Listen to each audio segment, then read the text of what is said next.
What's going on YouTube? It's CJ Extreme. We get another wrestling commentary, and we're going to talk about this week in WWE. So, Raw was pretty long, but not very entertaining in my opinion. So, I'm going to just cover the key points of Monday Night Raw. So, we start off, Baron Corbin's in the ring. We got all the wrestlers of the Raw roster all on the stage, and some security guards in between the ring and the ramp. So, of course, this is the fallout to Crown Jewel, where Baron Corbin would smack Braun Strowman in the back of the head with a title belt, and Brock Lesnar would then eventually become Universal Champion. So, he talks about Survivor Series. He talks about how he's going to have himself be the captain of the men's team, and he's going to have Alexa Bliss be the captain of the women's Survivor Series team. So, Alexa Bliss makes, or tries to make a match, but out comes Kurt Angle, who challenges Baron Corbin to a one-on-one matchup where the winner will be the captain of the Raw's men's team. Baron Corbin is reluctant at first, but after being goaded into it, he's like, okay, fine, I'll face you, right? So it's going to be the main event of Raw. So it seems. Braun Strowman comes out. He's on the hunt. He's about to destroy Baron Corbin, who runs away after Braun Strowman destroys his security, and he hides all throughout the building, and that's pretty much the story for the night for Baron and Braun. So our first matchup would be, if I remember correctly, I think it was the women's 6-woman tag matchup where we had, Sasha Banks, Bayley, and Natalya versus the Riot Squad. Had a weird start to it, if you ask me. I mean, I wasn't really expecting it to go the way that it did. But basically, whoever won, or I guess whoever impressed Alexa Bliss the most, would be on the women's team. But it didn't really turn out that way. We've seen this match before, but it ended without a finish.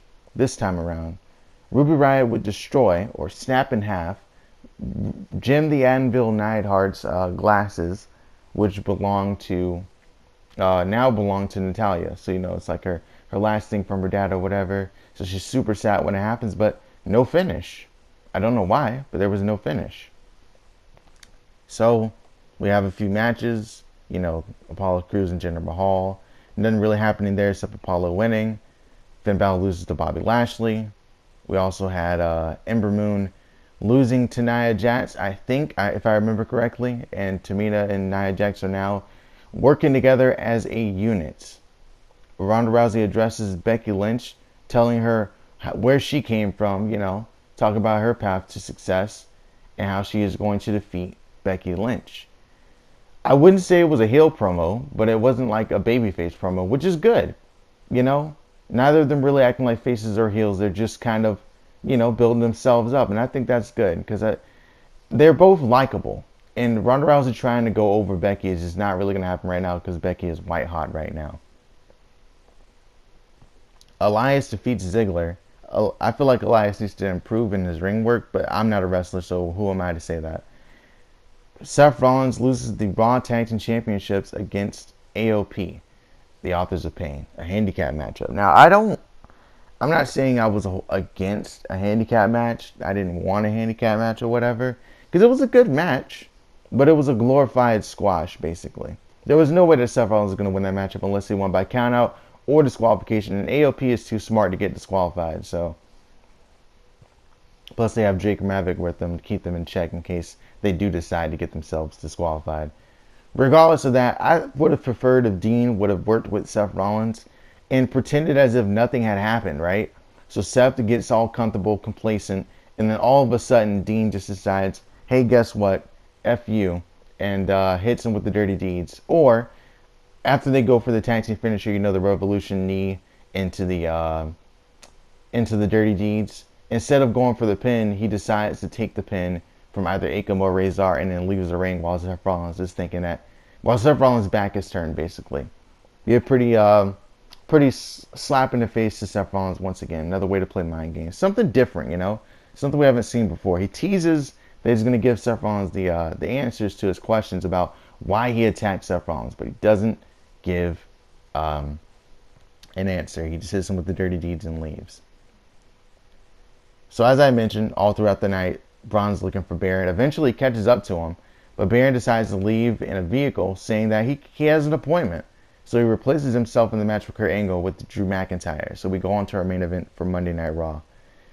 Drew McIntyre defeats Kurt Angle by way of submission with the ankle lock of all things. So I guess they're trying to build Drew heavily here. I don't think an ankle lock was the best way to go here.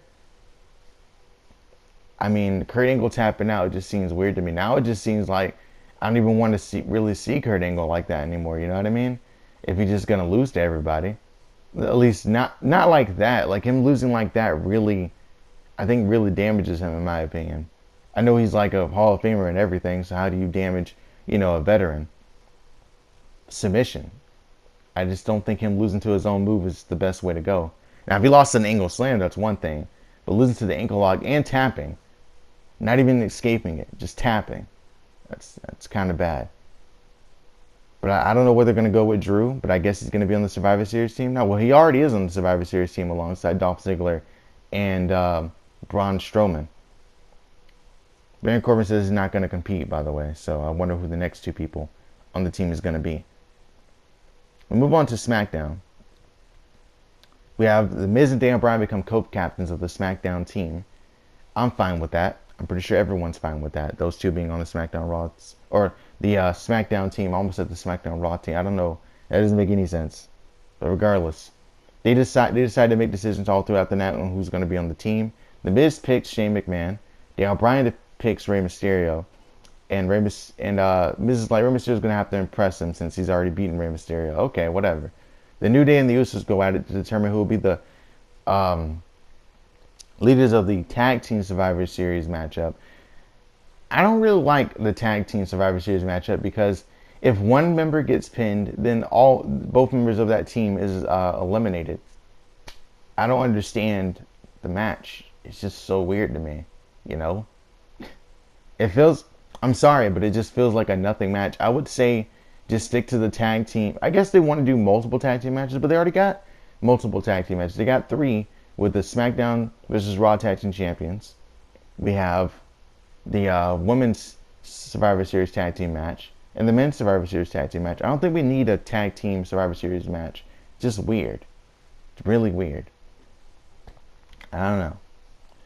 We get Becky Lynch responding to Ronda Rousey as to like, yeah, I came from, all these, like, I worked as like she had these weird jobs basically that had nothing to do with combat. But she's still here, and she's a SmackDown Raw or SmackDown Women's Champion. I keep saying SmackDown Raw, I'm sorry. Anyways, it's pretty cool to see that.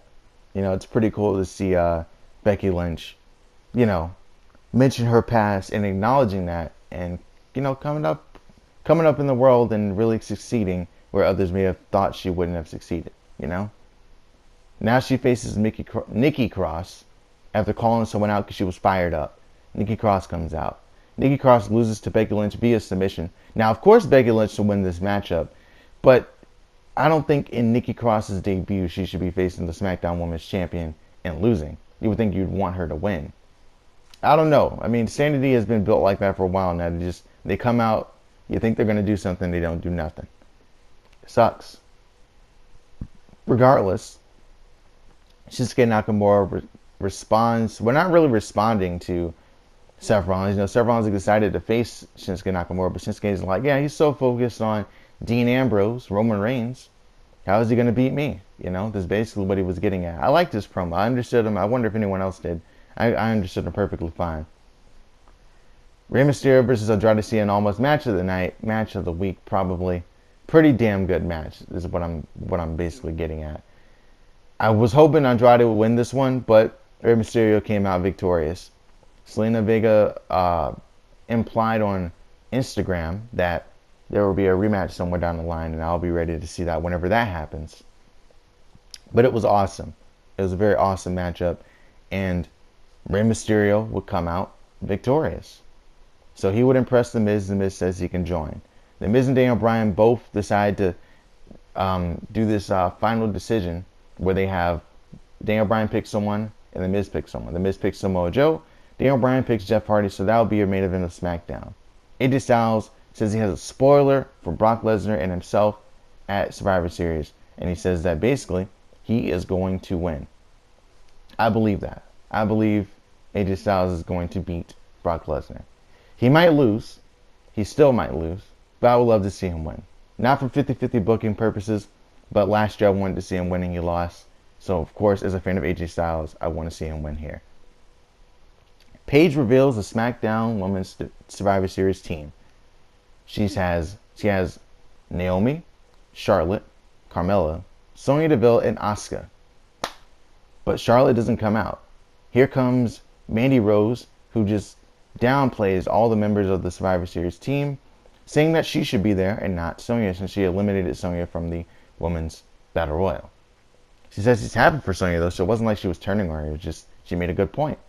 She also mentions Naomi's husband, saying, is he feeling the glow? And Naomi just drops her with a nasty right hand, turns to a brawl, but doesn't turn into a matchup. So I guess this is what's going to happen next week. Main event of SmackDown, Jeff Hardy versus Samoa Joe. Jeff Hardy loses after going for the Swanton Bomb. It's blocked by the double knees right into a coquina clutch. Jeff Hardy's forced to submit.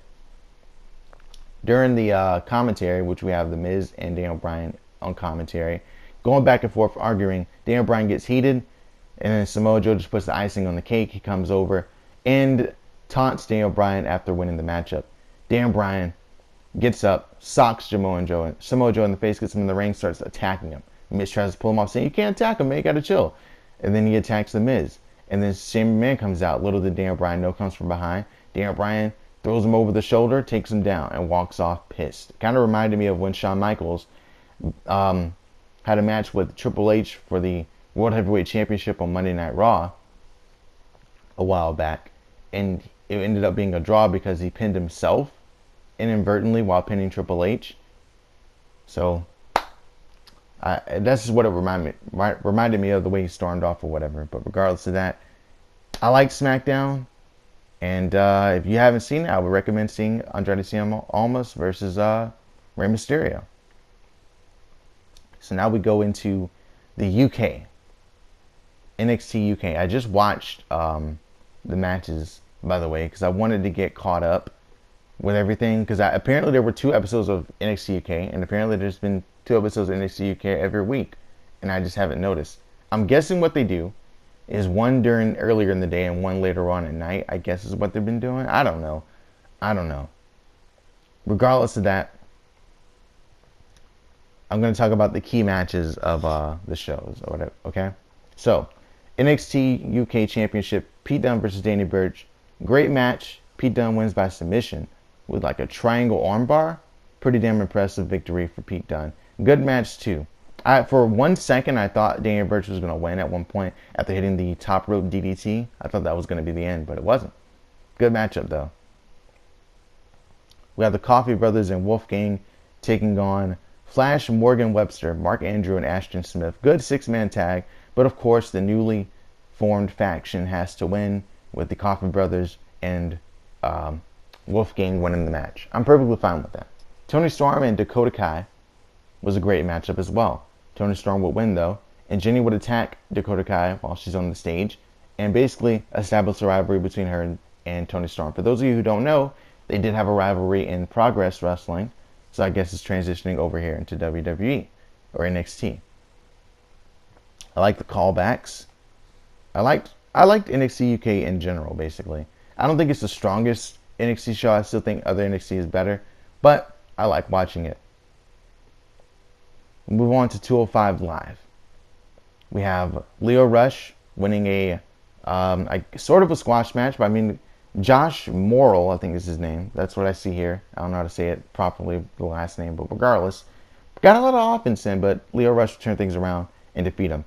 He also sets up a matchup between himself and Cedric Alexander, talking about how Cedric Alexander needs to face Leo Rush. I think Leo Rush wants to face him to prove that he wasn't going to lose to Cedric Alexander when Cedric hit him with the lumbar check in the 5-man matchup a few weeks ago. Kalisto and Lindsay Dorado take on TJP and Mike Kanellis. A great tag team matchup, but Lucha House Party would come out victorious. I wouldn't say great. It wasn't the best ever, but you know, it was solid.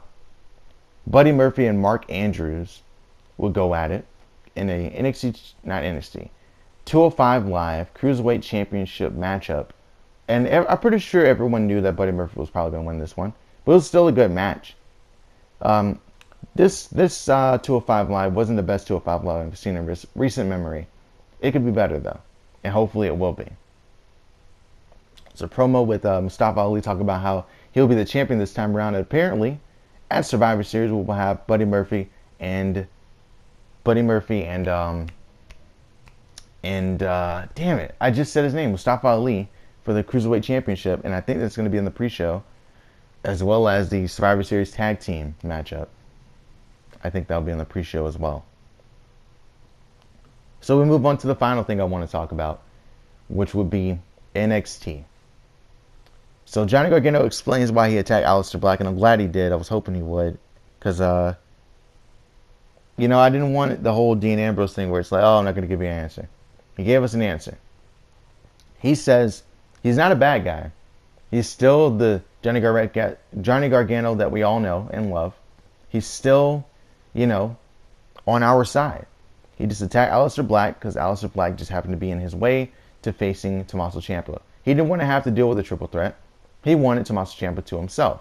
So he took out Aleister Black. And he says he'll do it all over again at NXT TakeOver War Games. He explains that he's not a bad guy, but he kind of likes being in the dark. And I think he might interfere in the Tommaso Ciampa Velveteen Dream Championship matchup. More on that a little bit later. Get a little hype up for the War Games match between the Undisputed Era, Pete Dunne, Ricochet, and the War Raiders. Should be pretty damn good. You also get Heavy Machinery versus the Forgotten Sons. I didn't think the Forgotten Sons were going to lose this one, but they did. And I guess they lost to Bill Heavy Machinery. So I guess somewhere down the line the War Raiders are going to become tag team champions. Most likely they will be. And I guess they're going to face Heavy Machinery at some point. I'm assuming. Then again, why would you bring the Forgotten Sons in if they're just going to take the L right here? I feel like they should have won this matchup. I feel like you should be building them since they're new. But, it'd be like that sometimes, I guess. We move on. Actually, Dakota Kai had a matchup, and she introduced her finisher once again. Now it has a name, the Chiropractor. Brilliant name. Brilliant. I like it a lot. She ended up winning the matchup here after her opponent would get a lot of offense in, but still, she would win the matchup with the Chiropractor, and I think it was pretty damn dope. I like Dakota Kai. I think she's one of my favorites right now. It's her and Kairi Sane as the NXT Women's Division. By the way, Kairi Sane will be facing Shayna Baszler for the NXT Women's Championship in a best 2 out of 3 falls matchup. But William Regal did not ban the MMA Force Horsewomen from ringside. I feel like they need a new name, by the way, and I hope they get one eventually. Main event of NXT, Velveteen Dream and Lars Sullivan. I assumed that Lars Sullivan was going to win this one, and he did. It was a great matchup, though. I like seeing Velveteen Dream as an underdog. It was something that we haven't seen before, so it was nice to see it here, at least in my book. I guess you could say he was an underdog against Aleister Black in some other matches, but in this one, he truly felt like the underdog. And I guess now he's a babyface, which is cool. Lars Sullivan gets a lot of offense in, but Velveteen Dream catches him with a Death Valley Bomb, which is pretty damn cool. I like seeing that. And I just like NXT overall. Also, he jumped to the outside to attack Tommaso Ciampa, but will lose to a nasty freak accident. The finisher that Lars Sullivan likes to do. But everything was pretty damn good. Anyways, that's it for the video. I hope you enjoyed it.